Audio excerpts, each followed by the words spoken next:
Hello everyone. So at this moment, I will show you how to do a landcover change prediction, using random forest data algorithm classification, where we use for this time. What you need is that two landcover data. For example, I'm using landcover for 2019 and 2022 of my city, Palembang.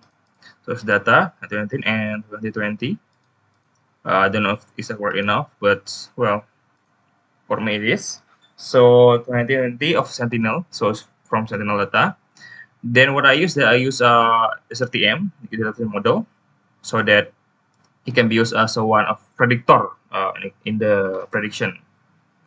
So this is for this script I show you is only for visualization and values. So for to get this legend, so I create legend and to set the color of the image, so they have to do visualization parameter again. What I do next is that I will create what we call a change map, like in Molus in QGIS, right? So you create what we call uh, cover change data. So I do some calculation on which I need to find where if the cover in this year is this value, and in next year it was not that value. I will set a new value to it, and this is the results. Not so different, right? But actually, if you click, it's have a different value now. So it's not 1, 2, 3 more again, but it's 101. It means that it's still will up. If the value is not different from the first and the last digit, then it means if the cover is changing, For example, like, I don't know, it doesn't show up.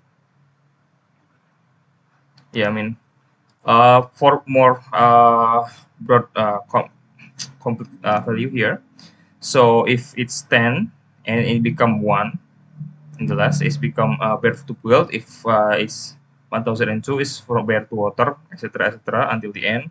Like wetland to build is 501 is the value. So very good. Okay, the actually is 109. It means that it's changed from build to crops. This area. I don't know where I click it.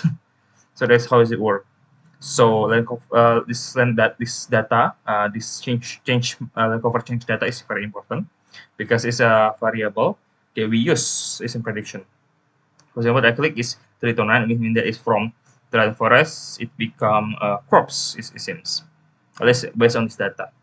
Okay, what next is that you need to create what I call variables on which there is the first time cover, which is 2019, the second time cover, which is the future, and the change map, and I use STM, and also I create this variable. I just call year.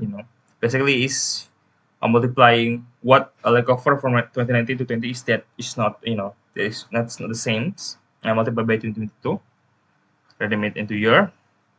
So create prop name. So this is the variable that I use for prediction, and this is the result of prediction n.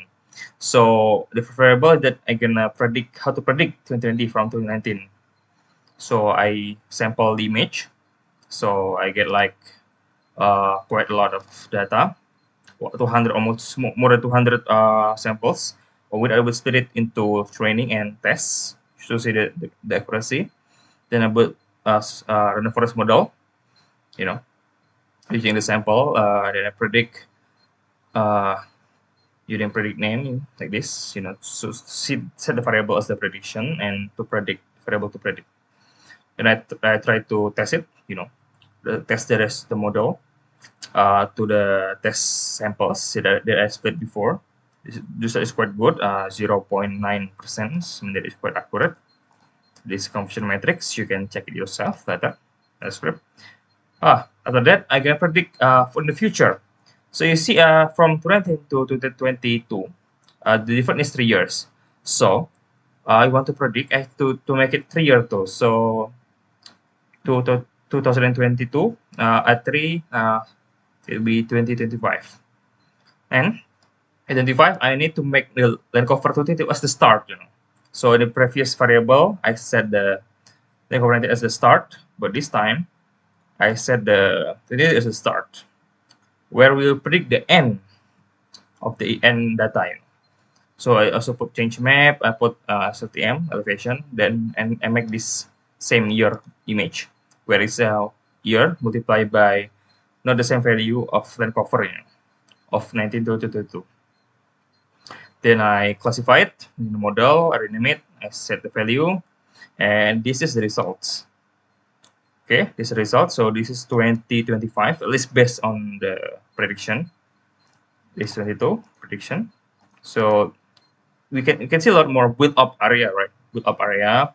We also see more bare land, it seems. I don't know why. Bare land seems to be a little bit much. That's okay. That's prediction. I mean, we don't know if it's true or not. 55. This is what you can see, the data. Now, what we do okay, you already get the value. So what are you gonna do? Oh well, I can calculate the area, so I can see the difference. So I calculate it using reducer, using the area, set the outputs and group it based on the class value. Then I create a chart of it. You can examine more of it here. And this is the chart I create to see the cover change over times. So let's say build up is the blue one. I click here. It seems that it's increasing. Same with bare land here. This teal color is increasing, while the wetland is decreasing and crop is decreasing, and the grass is also decreasing. Palm oil is decreasing. So build up is bare is I don't know. I think it's more uh seems to be increasing at the time. So again, yeah, I don't know why. But again, it's very simple unconversion prediction using random forest.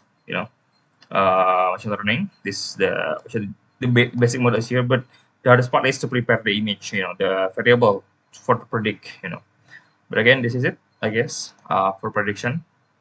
You can try. You can ask me anything. Anything? Okay. This is for a video. Thank you. Goodbye.